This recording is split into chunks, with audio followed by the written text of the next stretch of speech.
Yo, in 2024 and going into 2025, so many popular manga have ended. Undead Unluck, My Hero Academia, Jujutsu Kaisen, they're dropping like fucking flies. Even Vinland Saga is set to end this year. And as the internet always does, manga fans everywhere are overreacting to this every day, especially shonen fans. They say, Shonen Jump is over, every manga gets canceled, but I'm here with good news. Even though all of these manga titans have fallen from the ashes, there are new stories ready to take their place. I've noticed this influx of new manga with under 50 chapters that are getting a lot of buzz and have a lot of potential to be the next big manga or anime that takes over the world. And today I specifically have 4 manga that I have my eyes on that I think you need to pick up before it's too late. They're all under 50 chapters, so it's not that much commitment. Let's hope they don't get the Mama Yu treatment. Too soon? Sorry. The first manga we're going to talk about today is Shinobi Undercover. This manga takes place in a world where ninjas still exist and they work as government bodyguards and assassins. Now, this might feel kind of weird because there's already a certain very popular manga about ninjas, but these ninja are a lot more like the ninja that existed in real life. They're masters of disguise and it is necessary to keep their actions out of the public eye. So, you know, no giant energy bombs going off in the middle of the city. But since these ninja exist in modern times, they have to face modern problems. Which brings me to our main character, Yourrage. He's been tasked to go undercover as a high school student to protect this girl, Aoi Mukai. Now, this is not one of those manga where the main character starts at the bottom and he has to work his way up by training and getting stronger. Yourrage is already one of the strongest ninja and he has no problem beating up most of the characters in the series. But Yourrage does have one glaring issue. He has social anxiety. This usually wouldn't be a problem for a ninja, you know, the whole working in the shadows thing. But now, Yourrage has to go to public high school and interact with other high schoolers, something that he's not super happy about. And that's where the first real conflict of the series starts. Yourrage trying to fit in and socialize while being completely socially inept. And on top of that, there are constantly fugitive ninja and mercenaries coming to assassinate Aoi, and it's Yourrage's job to take them down without Aoi ever noticing. This setting allows for a lot of really interesting, creative fights to be fought with really mundane seeming objects, and it honestly reminds me a lot of Sakamoto Days in that way. The classroom setting also allows for a lot of humor, just because of the ridiculous things they need to do to keep things secret, like the time they needed to win a soccer match, so Yourrage threw a piece of candy like a kunai at the speed of sound to accelerate the ball and make it look like one of his teammates scored the goal. What the hell are you talking about? What the hell are you talking about?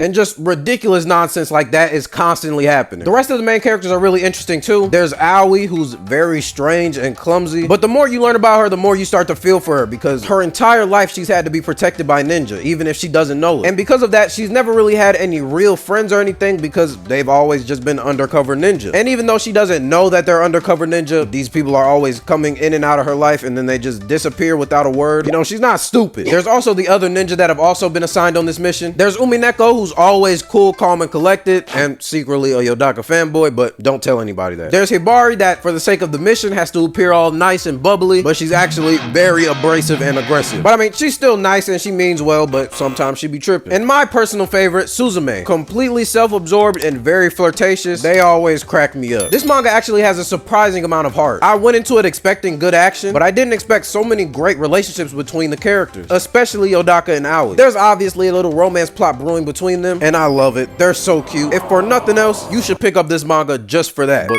the fights are hype as shit too. But moving on from the fairly realistic setting of Shinobi Undercover, we have a manga that is just complete fantasy. Ichi The Witch. We follow Ichi, a young boy who survives in the forest by hunting animals. And through a certain turn of events, he ends up becoming the first and only male witch. In this world, only women really get magic powers.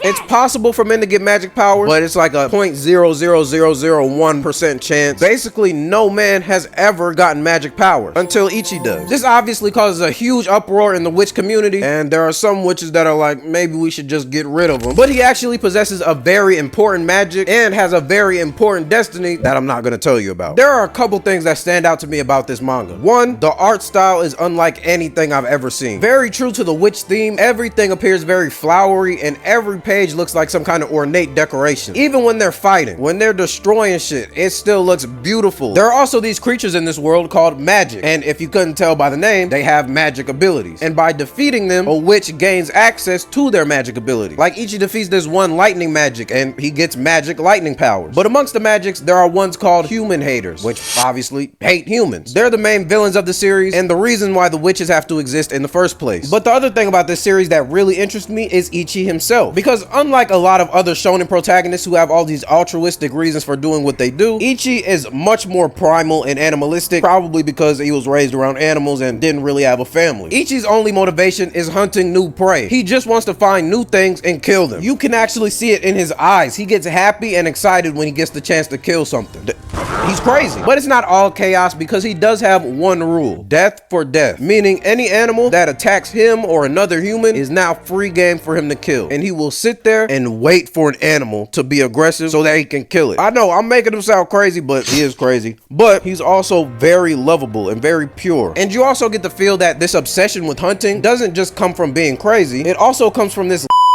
And it feels like throughout the series we're gonna tackle that, but as of right now, all he cares about is killing stuff. There's really only one side character that has interested me the most so far, and that's Descaris.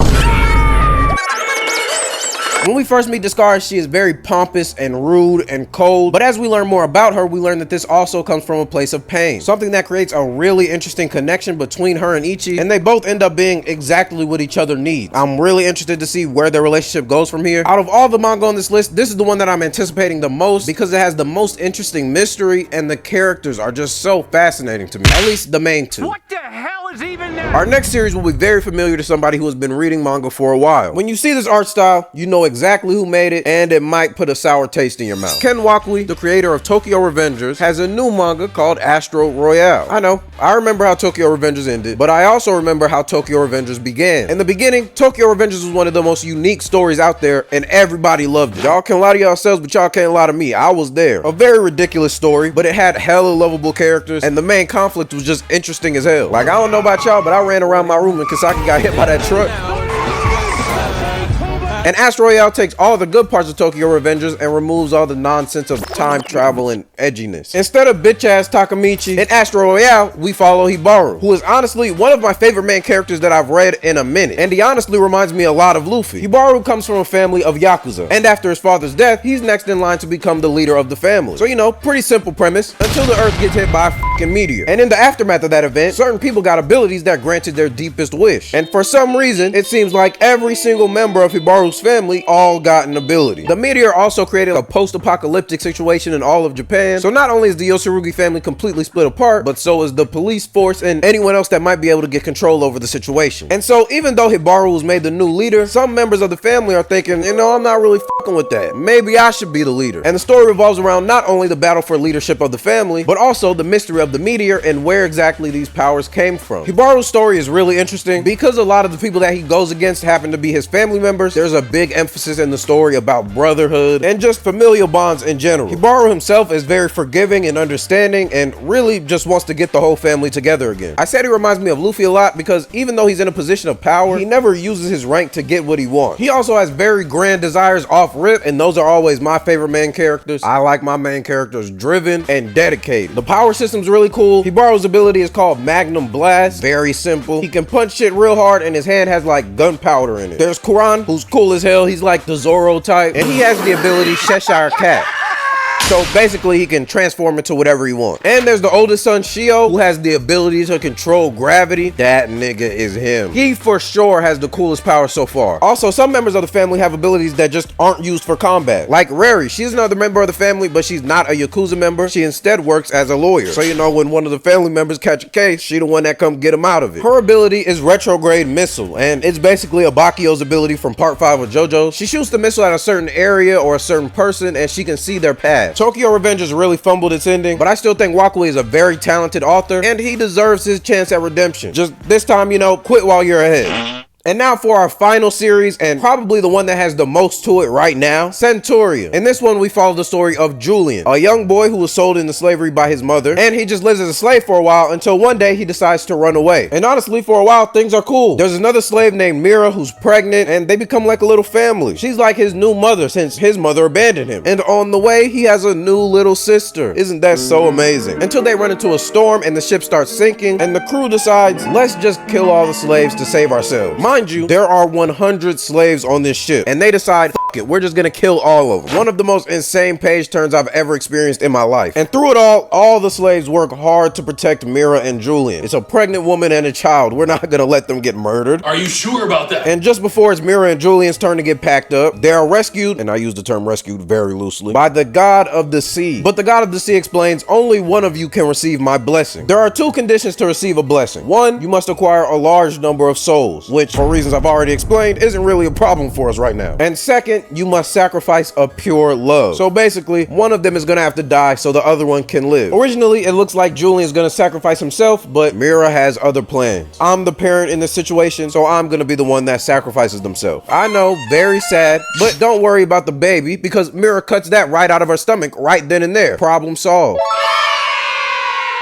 Out of all the series that I talked about today, this one probably has the most gut-wrenching first chapter. And after an honestly very sad goodbye, Julian gains the blessing of the sea, which gives him superhuman strength, speed, durability, you know, normal anime stuff. But he also gets the ability to breathe underwater and basically immunity from all sea creatures. No sharks or anything can attack him. But what I really love about Centuria is out of all the manga on this list, Centuria has the deepest themes. It reminds me a lot of Vinland Saga in that way. A lot of themes about slavery and war and forgiveness and what it means to kill somebody. And trust me, unlike Thorfinn, Julian is not on the side of don't kill people. At least not yet. 'Cause there's a certain point where he does some crazy shit. But the main conflict of the story comes from a very interesting place that instantly had me hooked. Because Mira's baby, you know, the baby she cut out of her stomach and Julian's been taken care of, her name is Diana. She's such a cute kid, adorable little thing. Which makes it even crazier when we find out the prophecy that she's gonna bring the downfall of their entire kingdom. And so now Julian has to go on the run because the kingdom wants him and Diana out of there. But before he runs away, he makes a bunch of new friends and has this whole new family. My favorite of which is Angval. She's this big ass lady. She looks like Zarya from Overwatch. And as intimidating as she is at first, she ends up being so kind and caring and is the first person to really take Julian in. But she's also a very high ranking knight of the kingdom. So that creates a lot of conflict between her loyalty to the king, who's basically been kind to her for her entire time serving under him, and really has shown no signs of being cruel. But there's also Julian and Diana, who Angval also knows are good people. So it's like they would never do that. They would never bring the downfall of the kingdom, but that's what the prophecy says, and the prophecy is never wrong. I really love the mythology of the series too, because unlike other anime where the god characters are like, they're just really strong humans basically. They're really strong, but they can be reasoned with, or there are powers that you can obtain to navigate them. These gods are forces beyond human comprehension, and they cannot be fucked with. And they're not good in the traditional sense. They don't really care about the well-being of humanity, and we really don't know what their motivations are at all at this point. But they really get across the feeling that these powers are way beyond us. For example, one time Julian has to go into the forest, and since he has the blessing of the sea, the forest god really isn't too happy about him being there. And the forest god doesn't communicate with Julian. It doesn't try to talk to him. It just aura diffs him and he gets the message. I gotta get the fuck out of here. I'm not welcome. And so between that and the whole storyline with Diana and her destiny, there's so much interesting shit in this story to be explored. And out of any of them, this is the story that I'm 100% sure I will not drop, and I know I'll be rewarded for my dedication. But yeah, man, that's all I got for y'all boys today. Let me know which of these series looks the most interesting to you so far, or if you've read these series, which one is your favorite? And comment ninja if you made it to the end. Just confuse all the niggas that didn't make it here. Like the video if you liked the video, subscribe to the channel, and yeah, man, I'm gone. Damn, I can't forget about them late nights. I'm stuck in the mix, I can't shake right. We come with Bleach, we gon' play fight. We look foolish, we blind on my like a can. I stay out the mix, I can't fuck with you right. You going for shit, need to fix up these things. My brother